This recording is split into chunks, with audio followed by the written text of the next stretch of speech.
Bom, pessoal, na nossa última redação foi aquela perguntinha: devemos ser fiéis em nossas relações amorosas?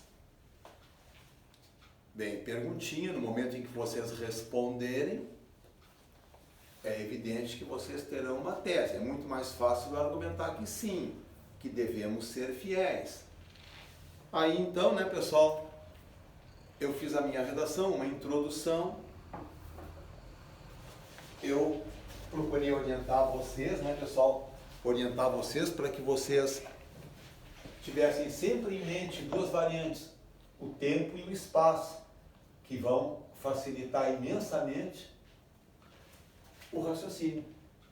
O tempo e o espaço, o tempo história, o espaço geografia. Vejam, fidelidade, pessoal, vamos recuar um pouquinho no tempo. Há pouco tempo, no passado recente,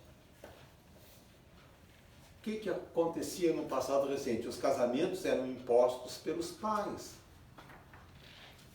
É claro, então, né, pessoal, que a fidelidade era discutível. Imagine uma garota apaixonada por um rapaz, mas o pai a obriga a se casar com outra pessoa a quem ela não ama.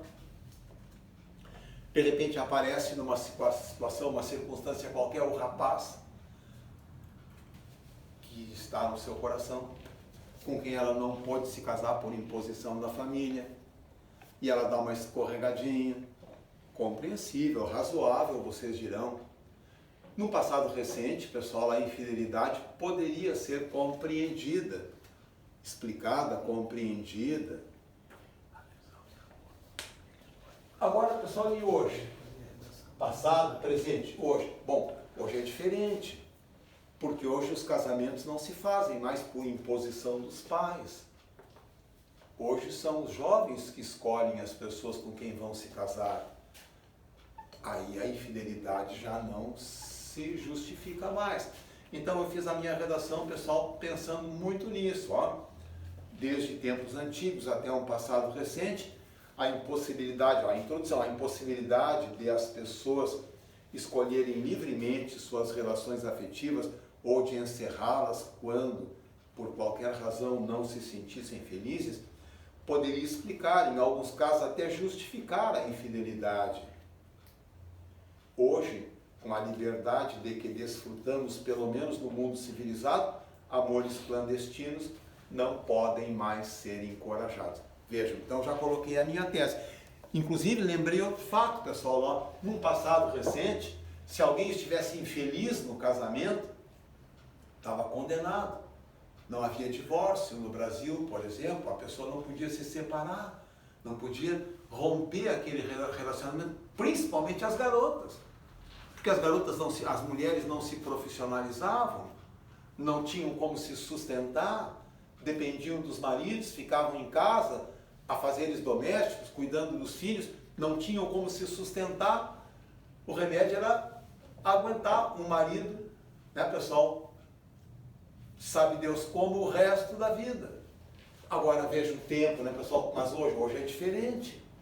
Hoje as mulheres se profissionalizam, têm o seu emprego, a sua atividade, a sua conta no banco, não dependem mais do companheiro. Então, pessoal, elas podem ficar com alguém enquanto estiverem felizes. Tem mais, vejam, antes elas não podiam se separar também por razões sociais. A mulher separada ficava numa posição social inferiorizada. Hoje não. Então, hoje, vejam, num passado recente, tá? Pessoal, estão vendo como o tempo me ajuda muito a raciocinar, ó? Num passado recente, a infidelidade até se justificava. Porque alguém, né, pessoal, infeliz não podia se separar do companheiro ou da companheira, porque a mulher não se profissionalizava. Bom, agora vem o desenvolvimento. Primeiro, agora, pessoal, vem a argumentação. Veja, a introdução terminou com a minha tese. Amores clandestinos não podem mais ser encorajados. No primeiro parágrafo do desenvolvimento, pessoal, eu pensei nas mulheres, ó. No que diz respeito às mulheres, viviam elas numa condição de grande inferioridade em relação ao sexo masculino. Negavam-se-lhes os direitos mais elementares, como o de profissionalizar-se, exercer a sua sexualidade, escolher seus companheiros. casavam-se geralmente por imposição dos pais, com homens a quem muitas vezes não amavam e de quem não podiam separar-se sem um alto custo social, além da dificuldade de sobreviver sozinhas. Nessas circunstâncias, é compreensível e até aceitável que procurassem, em relações paralelas, uma alternativa para preencher o imenso vazio afetivo de seus corações. Hoje o mundo feminino mudou. São elas que escolhem seus companheiros e podem fazê-lo por amor, uma vez que não dependem mais deles para sobreviver. Traí-los, então, é desonrar suas próprias escolhas. Segundo parágrafo do desenvolvimento, pessoal, os homens, antes e depois. Quanto aos homens, criados num sistema patriarcal em que tudo era permitido ao sexo dominante, era fator de sucesso entre os amigos ter muitas namoradas, ou depois de casados arranjar um caso ou vários, porque ao contrário das mulheres, para as quais a pluralidade de relações era equivalente à desonra, saíam eles desses envolvimentos festejados como conquistadores. Mas o mundo mudou. A afirmação intelectual e profissional da mulher pulverizou os conceitos de inferioridade feminina. Ora, se todos têm o mesmo valor, merecem o mesmo respeito. E não há mais qualquer justificativa para a infidelidade, até mesmo porque ela não é mais necessária. Hoje, os relacionamentos amorosos podem ser desfeitos sem prejuízo para as partes. Ninguém mais emerge de uma relação mal sucedida desvalorizado socialmente. Basta encerrar uma história e iniciar outra. Começo e recomeço fazem parte da vida. E honestidade também. Aí, pessoal, vem a conclusão. Na conclusão, a gente retoma a tese. Vejam, então, ó, trair as pessoas queridas ou que um dia foram queridas é como trair o nosso coração. Se não temos mais a expectativa dos poetas românticos, amor para sempre, né, pessoal do século XIX, se aprendemos com Vinícius de Moraes que as relações não são mais necessariamente imortais, também descobrimos com ele, Vinícius, né, que devem ser infinitas enquanto durem. E como pode um amor ser infinito se não for o último? Vejam, pessoal, que eu enriqueci meu texto colocando no final Vinícius de Moraes, que disse que o amor não seja imortal, mas que seja infinito enquanto dure. Que não seja imortal, que não seja perene, ele pode terminar, é chama, mas enquanto durar, que seja infinito, que seja imenso, que seja completo. E termino, vejam, pessoal, a argumentação com uma pergunta, que é obviamente uma pergunta, né, retórica. Como pode um amor ser infinito se não for o único? Bom, vou passar, pessoal, outra redaçãozinha interessante para vocês irem se habituando a refletir sobre tempo e espaço. Falei sobre isso na última aula, talvez para que vocês pudessem amadurecer um pouco a ideia. E agora, pessoal, vamos propor esse tema: fé religiosa. Fé religiosa.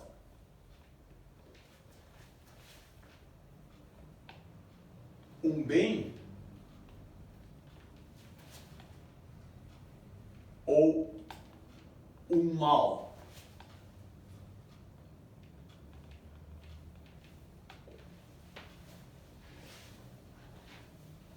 Pessoal, veja, isso aqui não é uma discussão, não é para saber qual é a opinião de vocês, é para fazer uma redação. Você tem que encher 30 linhas. Pensei bem, ó, vocês têm que encher 30 linhas. Se eu argumentar que fé religiosa é um bem, eu também posso argumentar assim. Há muitas circunstâncias em que a fé religiosa ajuda as pessoas. Pessoas aflitas, pessoas infelizes por qualquer razão, perderam um parente, uma pessoa amada, perderam um emprego, rodaram no vestibular, pessoas aflitas, pessoas momentaneamente, né, pessoal, infelizes. Podem se consolar pensando que Deus está me ajudando e vai me dar algo melhor se eu for legal, enfim, continuar lutando em busca dos meus ideais.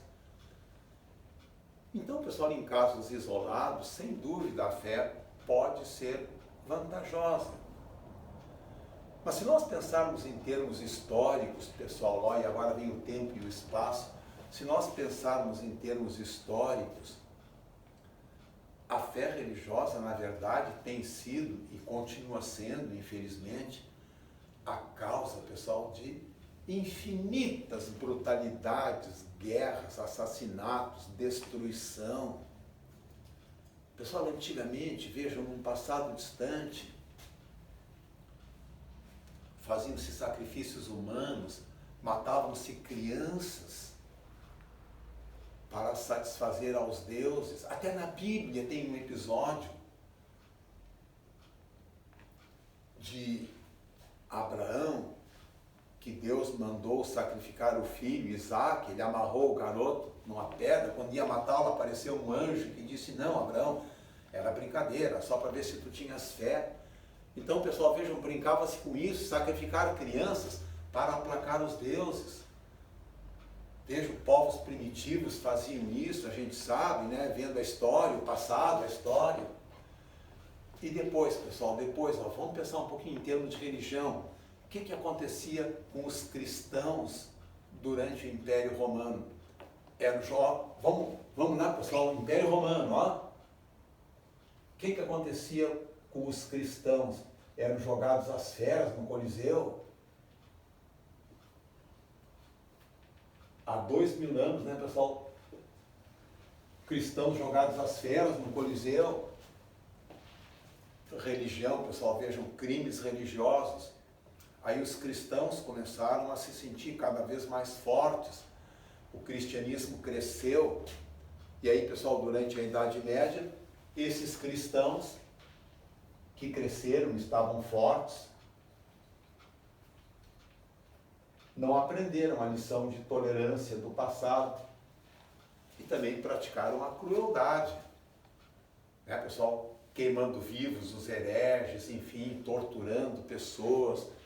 A gente sabe, as cruzadas, né, pessoal? Milhares e milhares de pessoas morrendo, né, em virtude do fanatismo religioso.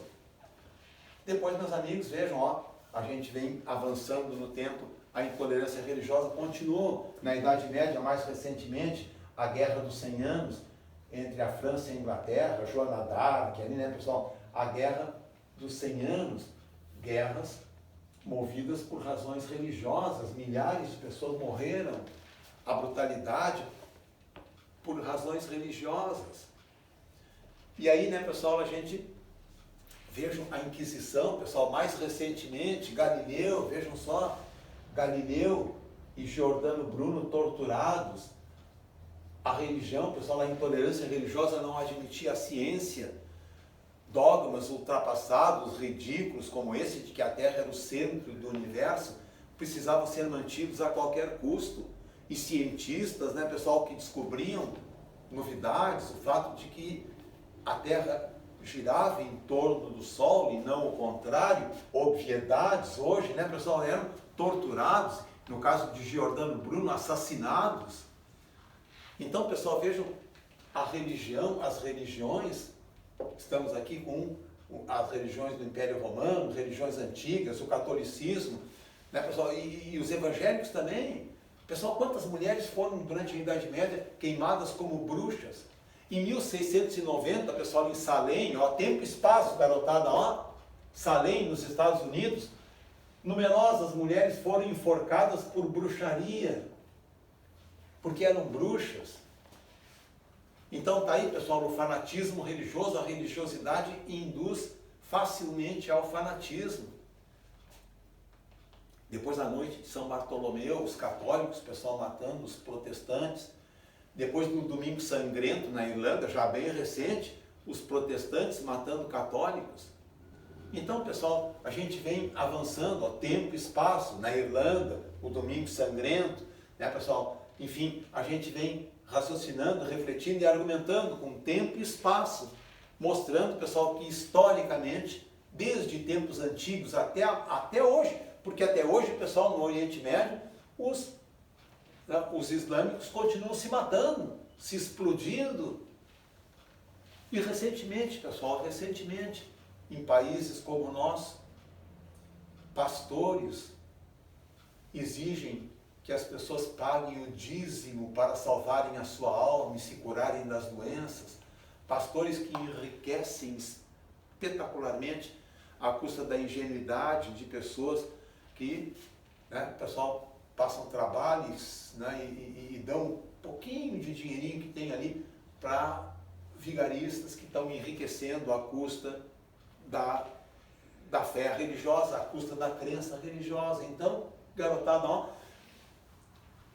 é uma linha de raciocínio muito fácil. Vocês podem, por exemplo, na introdução, fazer um contraponto, lembrar que em casos isolados, a religião, a fé religiosa pode trazer vantagens, consolo, conforto, mas numa perspectiva histórica, pessoal, não há dúvida de que a fé religiosa trouxe, e está aqui, ó, as coordenadas que eu sugeri a vocês, tempo e espaço, fica facílimo de argumentar, de fazer, pessoal, uma lembrança histórica de todas as tragédias que a fé religiosa, pessoal, causou e continua causando, causou no passado e continua causando no presente. Legal, garotada, então, na próxima semana eu leio a minha redação sobre fé religiosa, que vocês vão fazer agora. Mais tarde eu vou corrigir isso aí, assim que recomeçarem as aulas. Estou ansioso para que isso possa acontecer o mais breve possível. Um abraço para vocês, garotada. Paulo.